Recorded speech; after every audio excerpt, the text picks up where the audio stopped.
प्रिय मित्रों, नमस्कार। मैं रोहताश गुप्ता, हरियाणा के कुरुक्षेत्र विश्वविद्यालय के जूलॉजी डिपार्टमेंट का सेवानिवृत्त प्रोफेसर एवं मुखिया।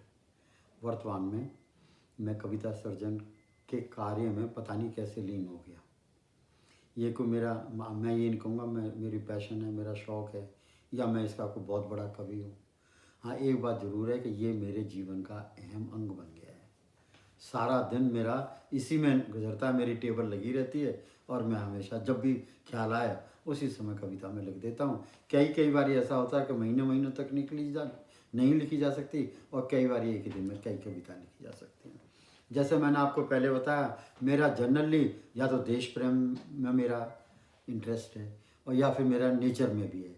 अब जो मैं कविता आपके सामने कह रहा हूँ वो बहुत ही ज़बरदस्त कविता है और वो नेचर कुदरत के बारे में है और वो है प्रभात का परिदृश्य। प्रभात का परिदृश्य। देखो सज्जनों, ये पहला है। कवि देखो कहाँ पहुँचा है। कवि दो बातें कह रहा है। एक तो मैं ये कहूँगा आपसे कि आप सुबह सवेरे उठने की अपनी आदत डालो और अगर सूर्य सपोज कर लो कि आजकल भारतवर्ष में सूर्य से 6 बजे निकलता है सुबह, तो मैं तो कहता हूँ आप नहा धो के 5 सवा 5 बजे और अपने घर की छत पे जाके बैठो और फिर वो नज़ारा देखो पूरब की तरफ करके, जो मैं इसमें आपको डिस्क्राइब कर रहा हूँ। इसमें कवि ने पहली बारी, मेरे ख्याल में सर्वप्रथम पहली बारी एक बहुत ही ज़बरदस्त इसमें एक एनालॉजी बनाई है। वो क्या है? वो कहता है जो प्रभात की जो सुबह लालिमा पूरब में छाती है वो एक गर्भवती महिला के बराबर है। और एक गर्भवती महिला का जब प्रसूति होती है उस समय उसको बहुत ज़्यादा पीड़ा होती है। लेकिन ये जो सुबह की बेला है, ये अगर एक गर्भवती महिला है तो जो प्रसूति होती है तो उसको खुशी होती है बहुत ज़्यादा, कोई पीड़ा नहीं होती। और उत्पत्ति किसकी होती है? पुत्र की। और वो सुपुत्र कौन है? सूर्य। देखो क्या बढ़िया उसने ये बात बताई है। और दूसरा, आपने कभी देखा नहीं होगा, अब मैं कह रहा हूँ, अब आप देखना कि सुबह उठ के नहा धो के 5:30 बजे आप अगर भारतवर्ष में अपनी छत पे चले जाएं और बिल्कुल कोई डिस्टर्बेंस ना हो, ध्यान से देखना, नज़ारे पूरब में ऐसे बदलते हैं जैसे 1 सेकंड के बाद में दूसरा नज़ारा, दूसरे सेकंड के बाद में तीसरा, तीसरे के बाद में चौथा, और नज़ारे पे नज़ारे बदलते चले जाते हैं। तो उस नज़ारों को कवि ये कहता है कि ये जो परिवर्तनशील है ना ये दुनिया और समय, ये सुबह के नज़ारों का बदलना, ये उस चीज़ का द्योतक है। और वो फिर कभी कहता है कि हे सज्जनों, हे नौजवानों, हे भारतीय, अपने जीवन में आप कर्म को संभालो और कर्म को संभाल करके ऐसे ही कार्य करो एक के बाद एक अच्छे जैसे सुबह सुबह प्रभात में पूरब की दिशा में होते हैं। अब हम कविता लेते हैं सज्जनों। इसके भी तकरीबन 10 पैराग्राफ हैं, मैं 10 ही मिनट लूँगा। अब देखिए और देखो कैसे नज़ारा खींचता है। इस प्रकृति की जय हो, इस प्रकृति की जय हो, इस प्रभात की जय हो, पूरब में जो दमका है उस गहरे सिंदूरी विशाल आकाश की जय हो। इस धौलाधार सफ़ेद नीले सिंदूरी शांतिमय पूरब के नभ की जय हो। इस धौलाधार सफ़ेद नीले सिंदूरी शांतिमय पूरब के नभ की जय हो। आसमान में पूरब पवित्र दिशा की जय हो, जहाँ से अब कुछ ही क्षणों में सूर्य भगवान उदित होंगे। उस दीप्तमान प्रकाश श्रोमणी जननी की जय हो। उस गहरे सिंदूरी विशाल आकाश की जय हो। पूरब में जो दमका है उस प्रभात की जय हो। नमन कर ले इस दिव्य परिदृश्य को, नमन कर ले इस दिव्य परिदृश्य को, अंतरात्मा में रमा ले इस प्रभात जन्म को। सूर्य का आगमन, गगन का प्रकाशमान होना, ये सब समय की गति के द्योतक हैं। इस प्रभातशील दिव्य प्रयोजन की जय हो। पूरब में जो दमका है उस गहरे सिंदूरी विशाल आकाश की जय हो। देख देख कैसे एक के बाद एक रंगों नज़ारों की तब्दीली हो रही है।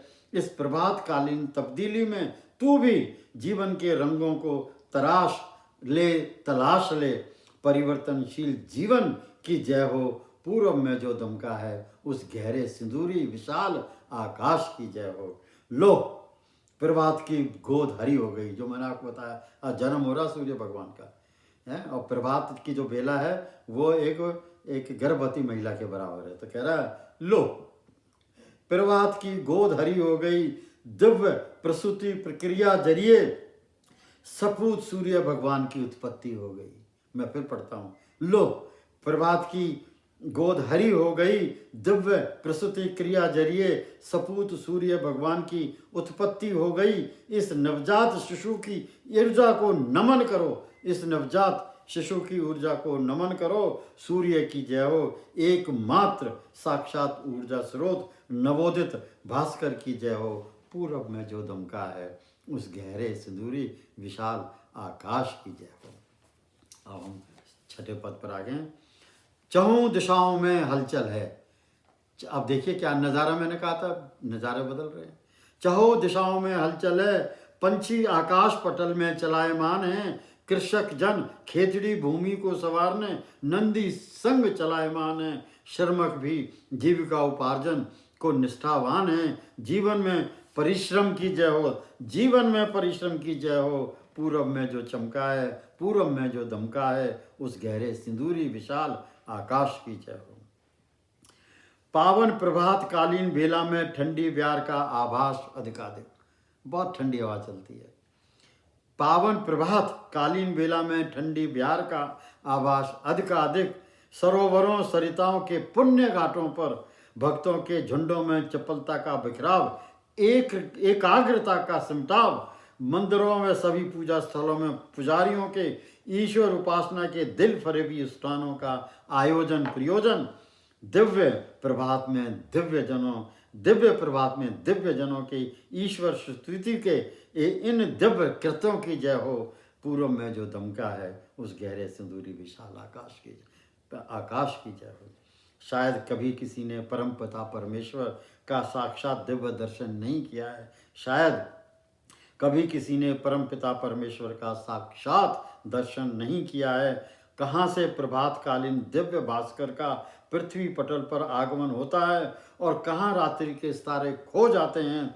इन सभी प्रश्न चिन्हों पर प्रभात बेला की दिव्य दस्तक की जय हो। पूर्व में जो दमका है उस गहरे सिंदूरी विशाल आकाश की जय हो। नौमा, अंतिम से एक पहले, प्रभात के प्रभाव तले पुष्प प्रखंड भी खिल उठे हैं। जहाँ जहाँ फूल की क्यारियाँ हैं, जैसे वैली ऑफ फ्लावर्स है उत्तराखंड में, वो ऐसे ही बातों कर रहा कि जहाँ जहाँ फूल हैं। तो प्रभात के प्रभाव तले पुष्प प्रखंड भी खिल उठे हैं। कमल जल में, गुलाब घर आंगन में, गेंदे सरकारी परिसरों में, बाग बगीचे और उद्यान, पर्वत श्रृंखलाओं की हरित मालाएं अद्भुत प्रभात की शोभा में, संगीतमय भक्ति के आवारण, संगीत में प्रभात वेला में संगीत में भक्ति के इस आवरण की जय हो। पूरब में जो दमका है उस गहरे सिंदूरी विशाल आकाश की जय हो। अंतिम, प्रकृति हमारी माँ है। देखिए क्या कह रहा है, और वाकई में प्रकृति हमारी माँ है। प्रकृति हमारी माँ है, प्रभात कालीन बेला नैसर्गिक दया चिन्ह है। प्रकृति हमारी माँ है, प्रभात कालीन बेला नैसर्गिक दया चिन्ह है। भास्कर हमारा पिता है, उत्कृष्ट श्रेष्ठतम दानवीर देवता दिनकर दिवाकर। भास्कर हमारा पिता है, उत्कृष्ट श्रेष्ठतम दानवीर देवता दिनकर दिवाकर। आदित्य भास्कर प्रकाश हमारी श्वासों का मालिक है, एकमात्र सर्वजीत भोजन उत्पादक है। प्रभात और भास्कर के हम सब ऋणी हैं। प्रकृति के इस सबसे छोटे सितारे की जय हो। पूरब में जो दमका है उस गहरे सिंदूरी विशाल आकाश की जय हो। धन्यवाद।